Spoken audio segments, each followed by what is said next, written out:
that, you've all had a chance to hopefully log in and have a peruse around the system as it stands now. And I'll just share my screen and I'll take you through some of the details. It's also a small group, so if anybody wants to ask questions, feel free to jump in. You're automatically put on mute, so just unmute and feel free to ask questions. Go ahead. Thanks, Brandon. I just need you to let me share the screen.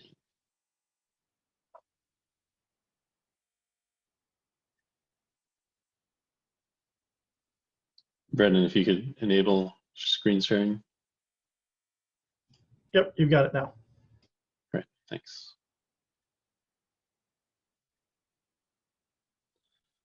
Okay, so you should all be seeing my screen now, is that correct? Nod if you can see this. Yep, you can see it. Cool, great. Okay, so what we have is this is the landing page of when you log in, and you can see that you can search between all the provinces and by health unit. So you can get a provincial total or by its health unit and census division. So Greater Vancouver Census Division, that orientates your economics and your demographics to the Greater Vancouver region, and the health data comes from the Fraser Health Authority. And same as you move through the different census divisions, you get the health authority data there. And if you select any of those, it'll update all of the data, and I'll show you how that works in a second. Now we have these NPIs, so non-pharmaceutical interventions. So this is where you can set your intervention level of what are you trying to go to or coming from. So the definitions to these are under the source material, but you can set intervention level 0, and that puts you at no government intervention other than recommendations to wear masks and social distance. And you'll see that it puts your line on the highest level trajectory. Or you can go to restrict mass gatherings, which would be intervention level 1, and gradually increase the restrictions all the way up to a level 6, which is a complete lockdown, which puts you on the bottom path there. You can also view different metrics. So the metrics here is what gets populated into these two large-scale graphs here, and that's really telling you where you've come from 4 weeks ago. So as of today, there is 76 fatalities in all of British Columbia over the last 4 weeks, and that's a 171% increase from the previous 4 weeks. So it's looking at a window in time going back. And on the right side is the projected impact under intervention level 1 from today going forward 4 weeks. So it'll go up to 221 fatalities potentially, and an increase of 190% from the previous 4 weeks. So this is where you've been, and this is where you're going under these particular conditions. You can look at total cases, hospitalization rates, and ICU bed requirements through any of those timeframes. You can also adjust the time scale. So you can look 1 week ahead all the way to 8 weeks ahead. The default is 4 weeks.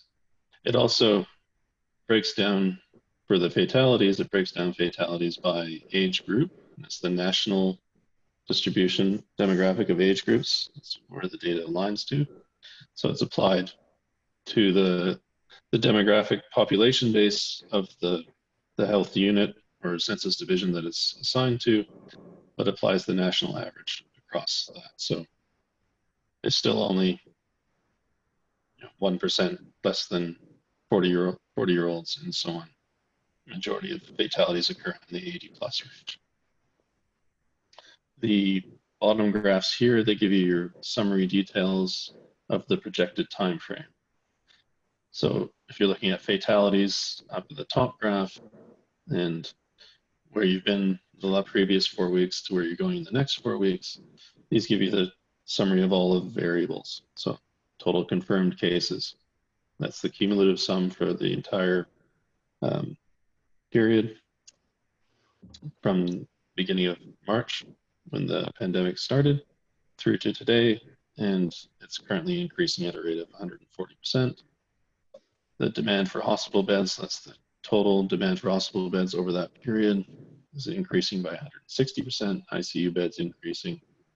And the economics side of it, so this is one of our consortium partners, Limestone Analytics, has done these scenarios of economic impacts under varying stages of reopening and labor rates within a particular region at the census division.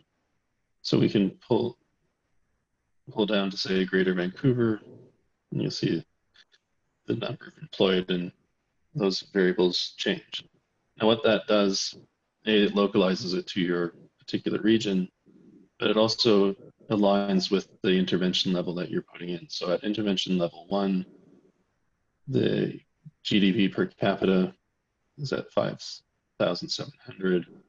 Employment, so the total number of people employed within Greater Vancouver is not really changing that much. And the total hours worked is 172 million.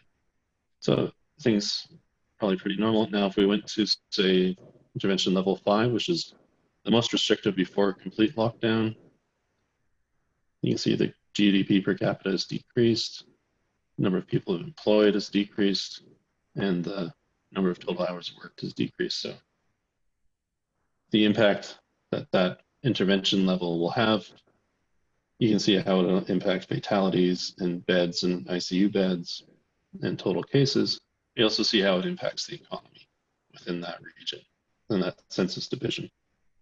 So it gives you a good gauge of what's your threshold for managing the risk while maintaining a viable economy. These scenarios and how they're generated really comes down to these macro factors, we call them down here.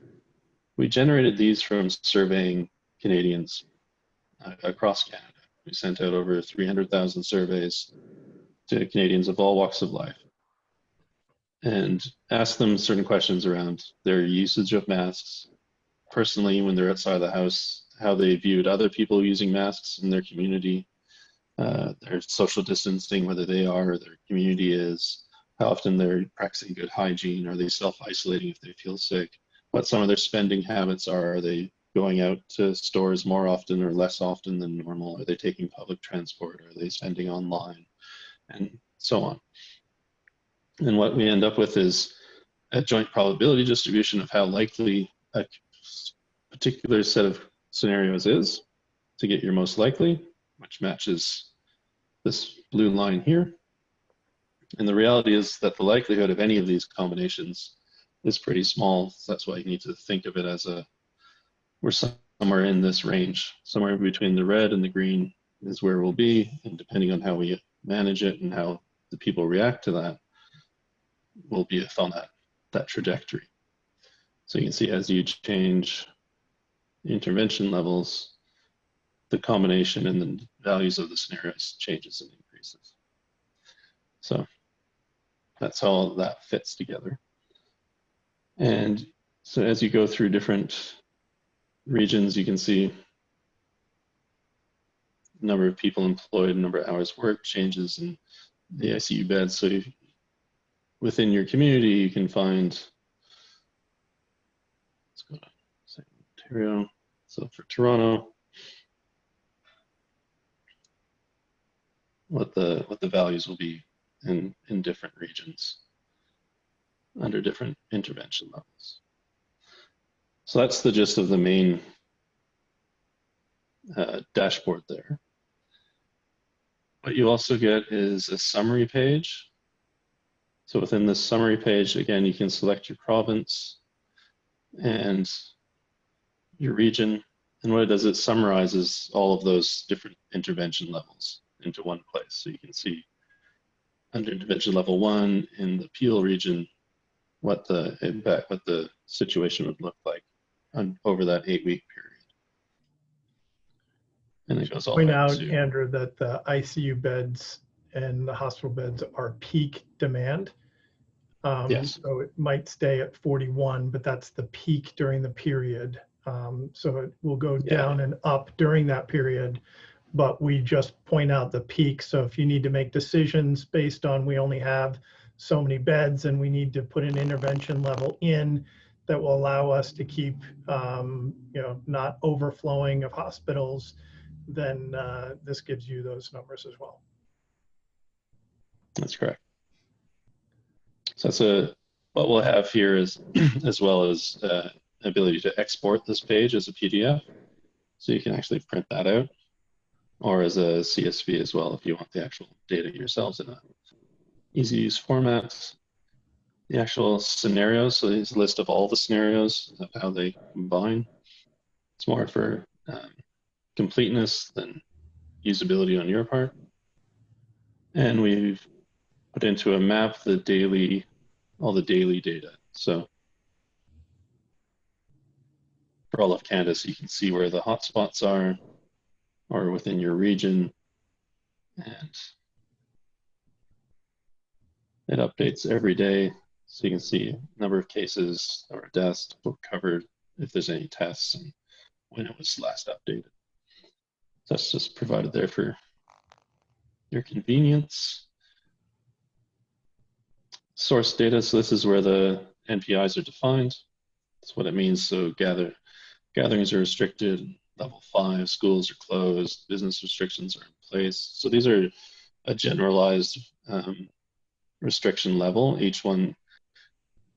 Each region will have their own specific ones, which we can work with you to tailor, but they'll all fit within a matrix of severity that we've defined from 0 to 6. So it would fit in there however you want to define it. We can work with you on that. The data sources coming from COVID Canada resources, from Esri, Stats Canada database. CoronaNet project is a database of aggregated all policies that have been enacted around COVID worldwide, including Canada at the provincial level. And this is what we've used to do some of the mappings between what was in place on level 3 and how did that impact the trajectory of the model. Mobility reports of how people are moving around during this period, and that comes from Google. The surveys that we've run, the economic model from Limestone, we'll put more details in there, and the epidemiological model is currently the MIT Operations Research Delphi model, so version 3 of that, and we've added some custom extensions in collaboration with them. The interesting thing about these models is that the overall system is model agnostic, so if there's a better epidemiological model or economic model, or there's a specific one that a particular municipality or partner wants to put in, we can accommodate that and essentially plug it in. The same with a lot of the data. So if there's specific data to your region that you want imported, either higher resolution health data, if there's like a subset within a health region or health unit that you want to add their data and look at just your region's impact, we can add that data in as well. And support, I won't press the support button because it takes you to a separate page, but that goes to our support tool. So if there's any issues or any questions, you can search for it in here or click support and go and enter a support issue.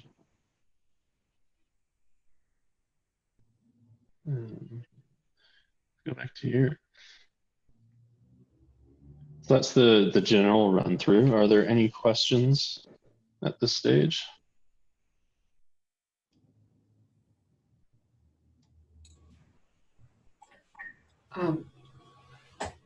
Yes, Susan. Yeah.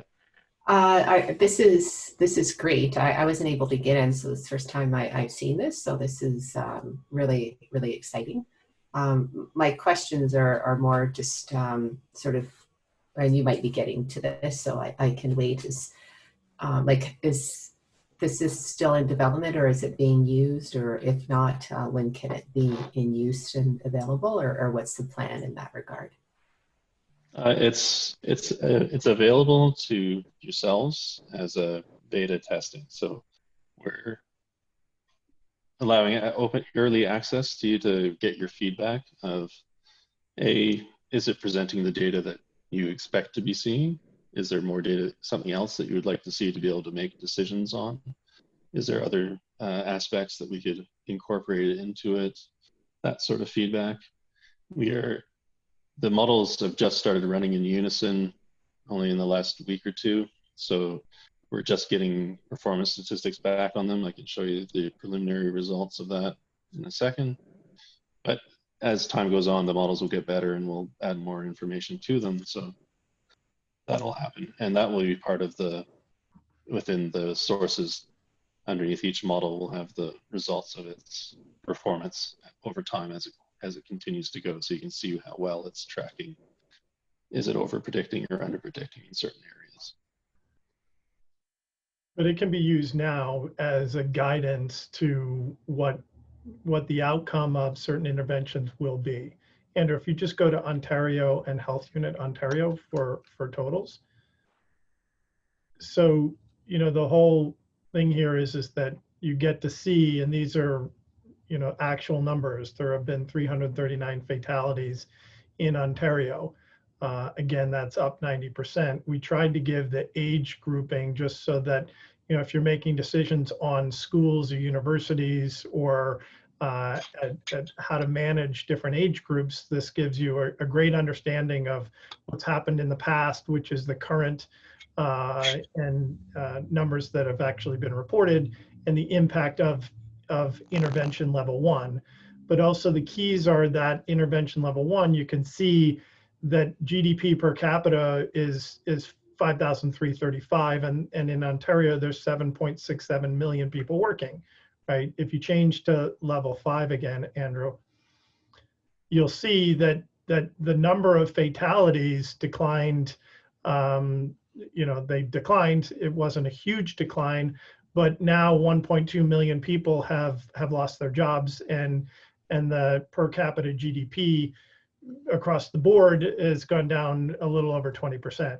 So we went from 1 to 5, but it is that trade-off of understanding the economic impact to, do we have enough ICU beds, to how do we actually gauge the decisions, which will be based on each municipality's own guidelines of, we won't have enough ICU beds if we do this, or we're going to lose 20% of GDP of incomes to people, and the overall impact of that is too great. But you can see all of these trade-offs, and then you can play with the different interventions to go to intervention level 4 or 3.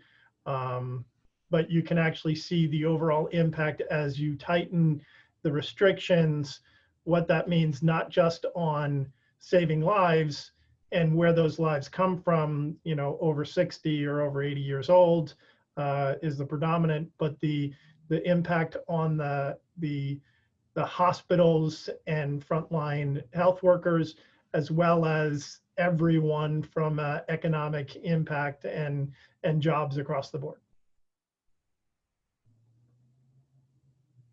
But these models have all been built. Andrew, if you can go into the back testing of what we've done. Sure.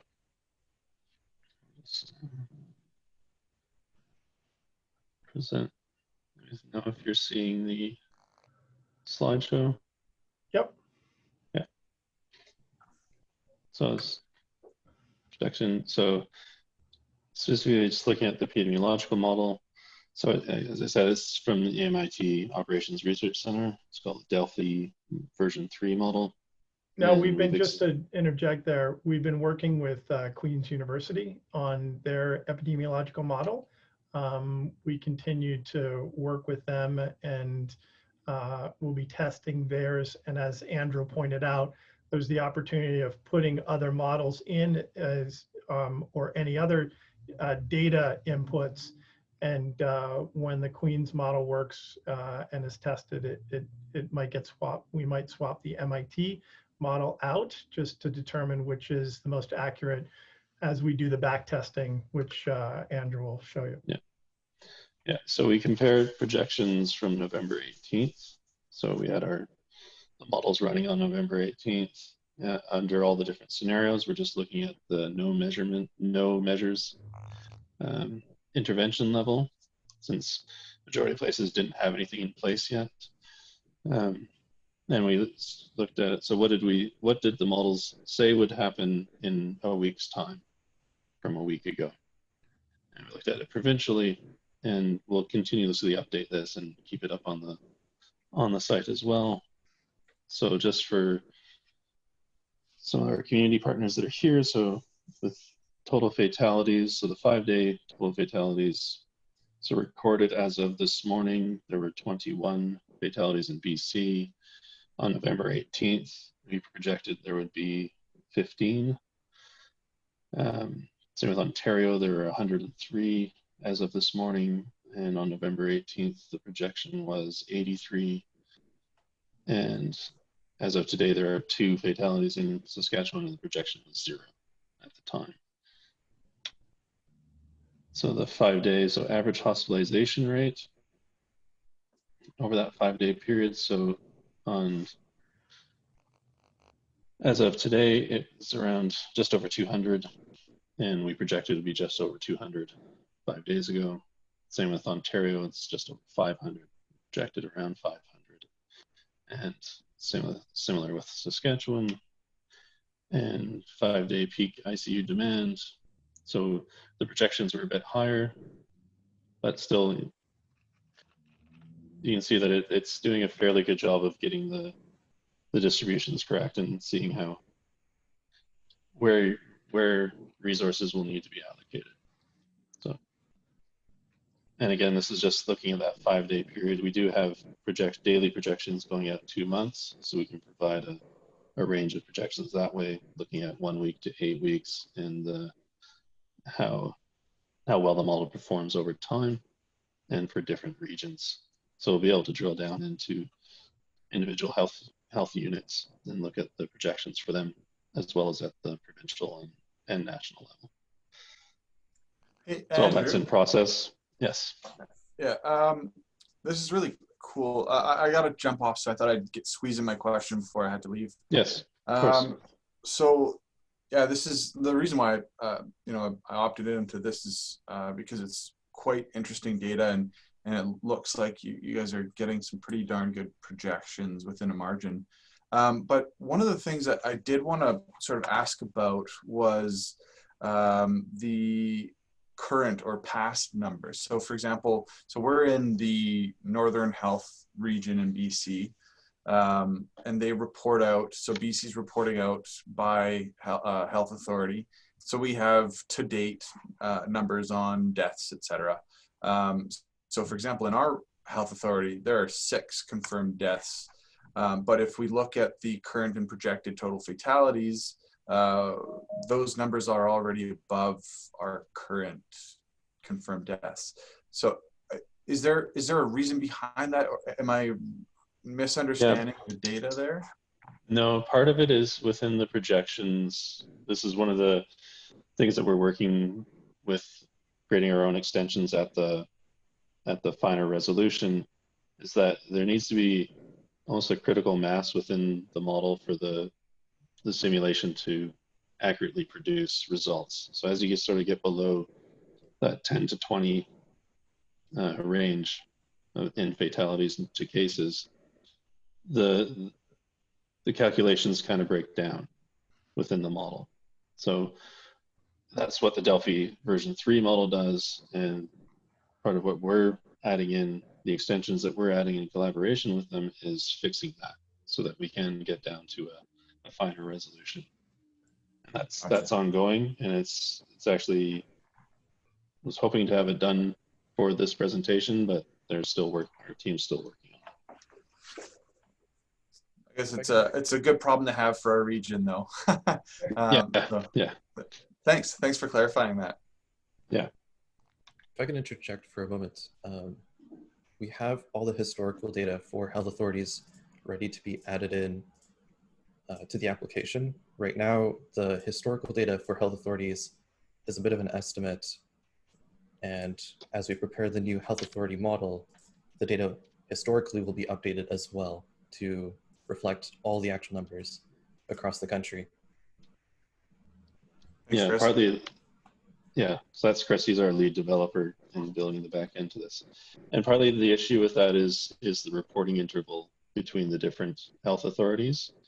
So some authorities report totals every day, and some report as a bulk report at the end of the week or on a Thursday or on a Monday morning, and they don't always align. So part of what our team is doing is realigning all of that data so that it smooths out those spikes, which can cause the model to do various strange things. So that's part of the process that we're working through now.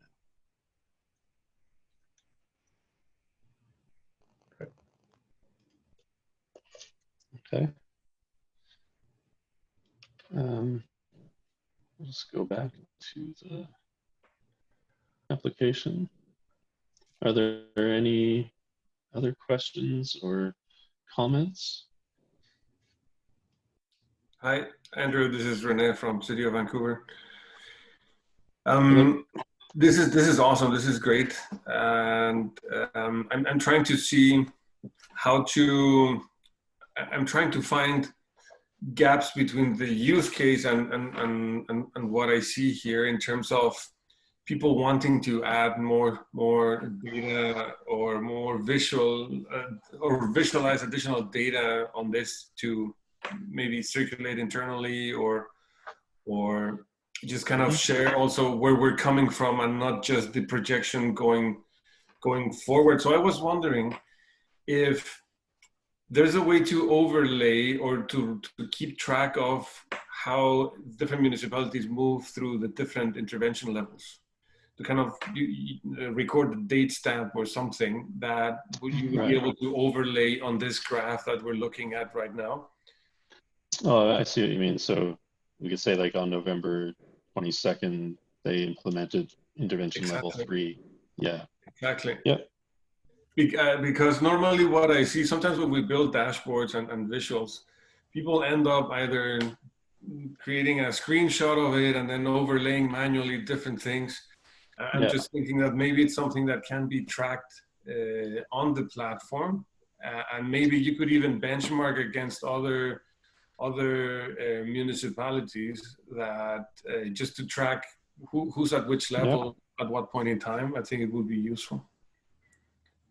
Yeah, we could add the historical data from, if it's in that CoronaNet database, they amass all of the intervention levels, official intervention levels applied down to the provincial level. So we could implement those if they fit within the last 8-week period.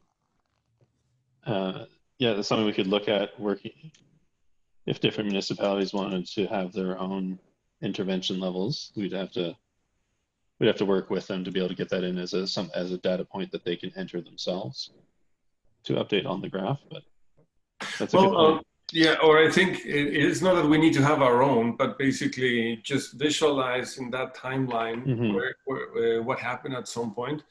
And I think the PowerPoint slide that you were showing, I think it will also be useful to have, think of it as a drop down with a date. Right now,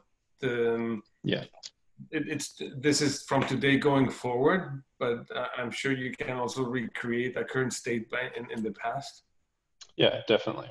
Definitely. I mean, we've just, like I said, we've just started running the models in unison, so we're just getting these statistics out now. But that's what we hope to have in the sources page. Will be the running statistical tally, and you'd be able to navigate through it that way and look at the results and how well did it do looking out a week ahead as opposed to 2 weeks ahead, as opposed to 3 weeks ahead at different points in time. Yeah, no, this is excellent. Also, one thought on the bottom, the projected confirmed cases, hospital beds, and ICU beds. I wonder if that can be visualized or presented as a percentage in terms of capacity. So I don't know if the model has the total capacity for the different.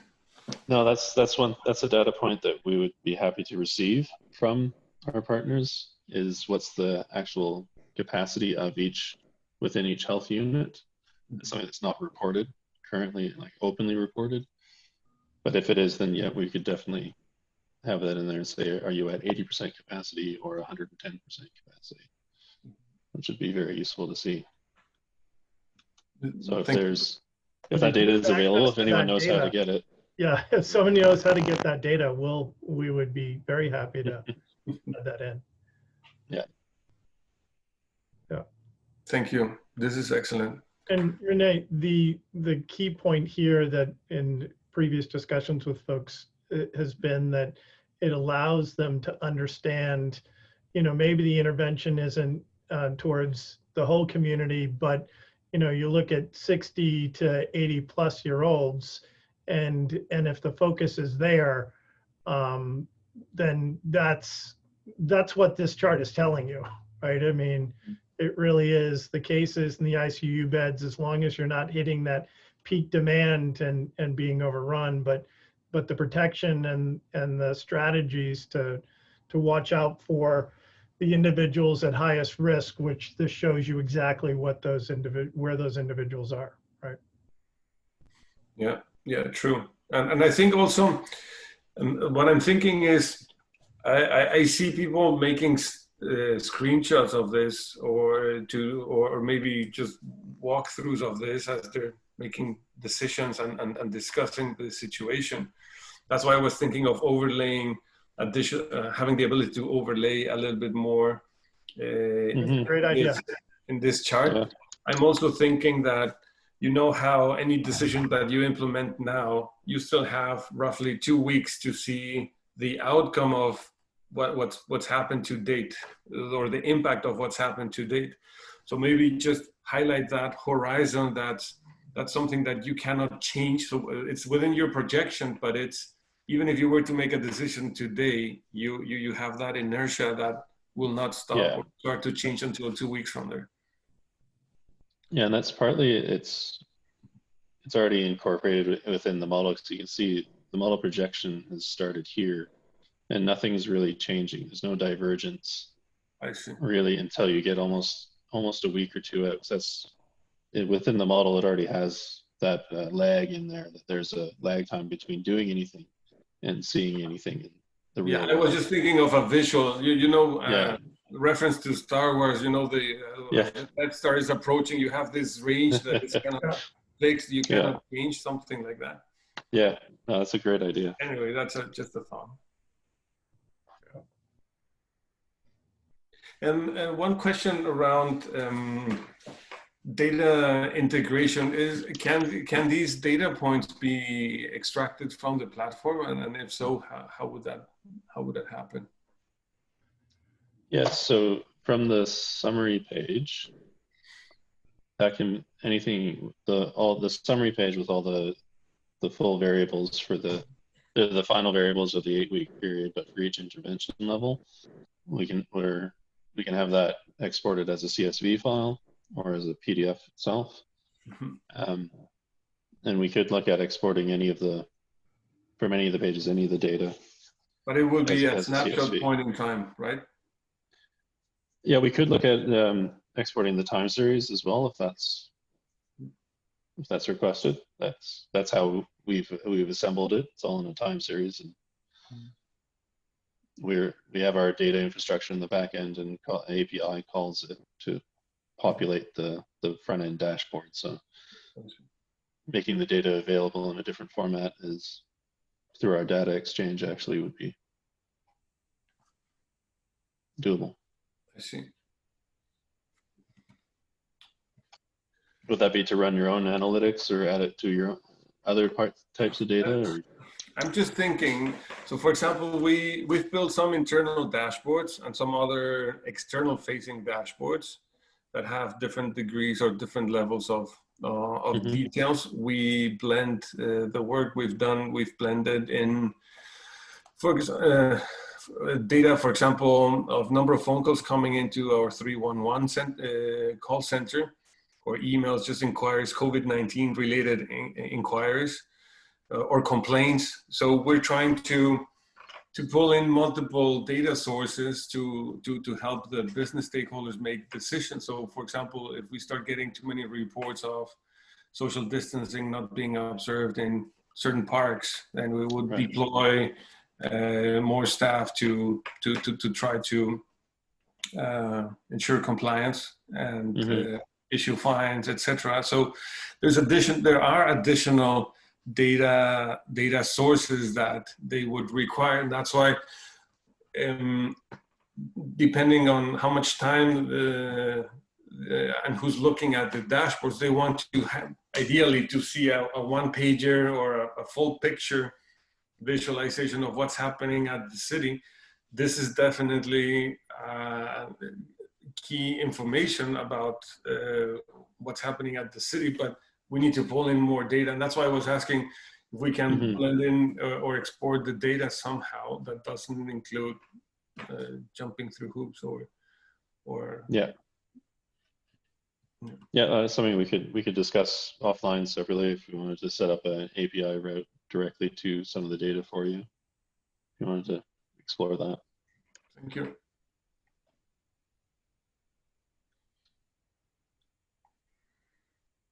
All right, any other questions, comments? I know some of you may have just managed to log in and have a look at things, but you have my email address and the support channel there if there's any issues or if you want to discuss something, but we're open to feedback and we encourage it. Yeah. Andrew, there was a question on the chat. Okay, sorry, I didn't see that. Intervention 5 and 6 says employment increased. Is this correct? Is that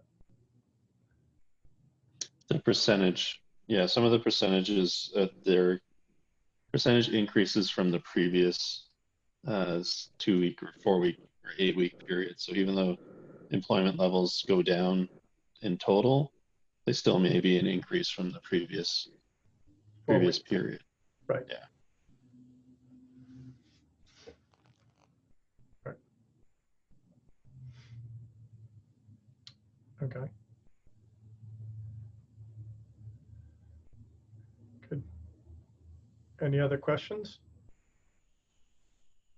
So as you use the solution and play with it, and feel free to use the support question mark at the bottom right, and it'll come to Chris and Andrew and the team, and we'll get back to you and make the improvements, and we'll add some suggestions that you gave today, which were fantastic. And Renee, thank you for your input. And we'll continue to improve this as we look to distribute this more widely in the next couple of weeks. Andrew, anything else? Great. No, that's it for me. Thanks to everyone that attended, and yeah, I hope you're all safe and happy, and this helps you get through this period. Okay. Thank you so much. Likewise. Thank you. Thank you. Thank you very much. Bye. Bye.